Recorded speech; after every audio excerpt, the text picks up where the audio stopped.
Shalom, selamat pagi, selamat datang di Renungan Harian Toraya. Sebelum masuk di Renungan Harian Toraya, mari kita berdoa. Bapa di dalam nama Tuhan Yesus, kami akan baca firman-Mu, biarlah firman-Mu tetap tinggal di hati kami, dan kami lakukan setiap hari di dalam nama Tuhan Yesus, amin. Pembacaan terdapat pada Imamat pasal 23 ayat 26-41. Tuhan berfirman kepada Musa, akan tetapi pada tanggal 10 bulan yang ketujuh itu ada hari pendamaian. Kamu harus mengadakan pertemuan kudus dan harus merendahkan diri dengan berpuasa dan mempersembahkan korban api-apian kepada Tuhan. Pada hari itu janganlah kamu melakukan sesuatu pekerjaan. Itulah hari pendamaian untuk mengadakan pendamaian bagimu di hadapan Tuhan, Allahmu. Karena setiap orang yang pada hari itu tidak merendahkan diri dengan berpuasa, haruslah dilenyapkan dari antara orang-orang sebangsanya. Setiap orang yang melakukan sesuatu pekerjaan pada hari itu, orang itu akan kubinasakan dari tengah-tengah bangsanya. Janganlah kamu melakukan sesuatu pekerjaan. Itulah suatu ketetapan untuk selama-lamanya bagimu turun-temurun di segala tempat kediamanmu. Itu harus menjadi suatu sabat, hari perhentian penuh bagimu, dan kamu harus merendahkan diri dengan berpuasa. Mulai pada malam tanggal 9 bulan itu, dari matahari terbenam sampai matahari terbenam, kamu harus merayakan sabatmu. Tuhan berfirman kepada Musa, katakanlah kepada orang Israel, begini, pada hari yang ke-15 bulan yang ketujuh itu ada hari raya pondok dan bagi Tuhan 7 hari lamanya. Pada hari yang pertama haruslah ada pertemuan kudus, janganlah kamu melakukan sesuatu pekerjaan berat. 7 hari lamanya kamu harus mempersembahkan korban api-apian kepada Tuhan, dan pada hari yang ke-8 kamu harus mengadakan pertemuan kudus dan mempersembahkan korban api-apian kepada Tuhan. Itulah hari raya perkumpulan, janganlah kamu melakukan sesuatu pekerjaan berat.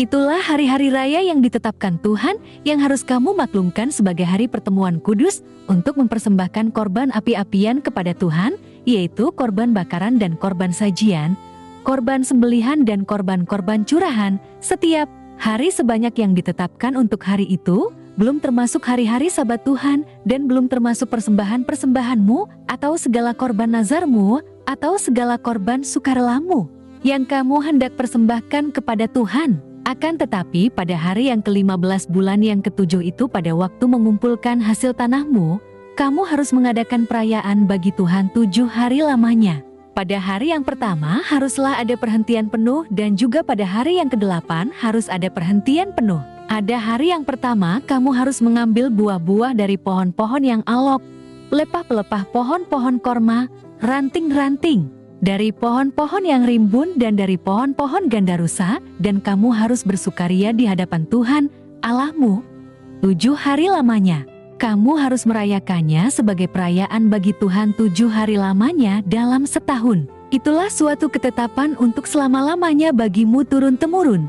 Dalam bulan yang ketujuh kamu harus merayakannya. Tema hari ini adalah bersukacita mengenang kasih Allah. Parano ungkilalai pakamasana puang. Mengenang apa yang pernah terjadi dalam hidup merupakan sesuatu yang sangat bermakna dalam menghayati perjalanan kehidupan kita. Mengenang merupakan upaya untuk menghadirkan sesuatu di masa lampau dalam realitas kini. Dari kenangan itu, kita bisa belajar banyak hal untuk menata hidup kini dan nanti.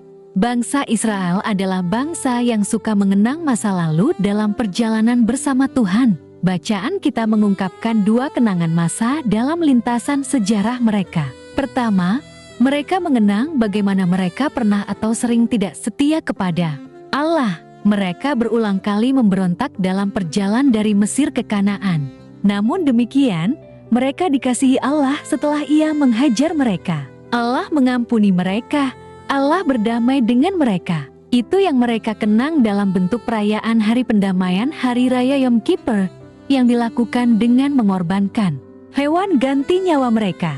Kedua, mereka ingat bagaimana mereka harus hidup dalam pondok-pondok yang terbuat dari suka, yaitu pondok sementara yang terbuat dari bahan-bahan alam, seperti daun, ranting, dan dahan pohon. Hal itu terjadi dalam pengembara selama 40 tahun di padang gurun dari Mesir ke Kanaan. Mereka bisa bertahan dalam kerasnya padang gurun hanya karena pertolongan Tuhan. Mereka mengenang ketergantungan mereka pada pemeliharaan Allah itu melalui perayaan Pondok Daun Sukkot. Melalui 2 dari begitu banyak hari raya itu, orang Israel menoleh ke masa lalu untuk mengenang betapa baik dan setianya Allah mengasihi mereka. Sebagai pribadi, keluarga, atau jemaat, kita pun tentu pernah mengalami sesuatu pada masa lampau yang mungkin amat menyakitkan dalam hidup. Bahkan, saat ini kita mungkin masih tertekan dalam suatu beban kehidupan yang berat. Namun percayalah, dalam perjalanan bersama Tuhan, pada akhirnya akan tersingkap betapa indah cara Allah menenun hidup kita. Karya pendamaiannya di dalam Kristus menjadi jaminan bagi kita menjalani kehidupan dalam pondok-pondok pengembaraan hidup kita. Amin. Mari kita berdoa. Bapa di dalam nama Tuhan Yesus, kami sudah baca firman-Mu, biarlah firman-Mu tetap tinggal di hati kami, dan kami lakukan setiap hari di dalam nama Tuhan Yesus. Amin. Selamat beraktivitas, Tuhan Yesus berkati, amin.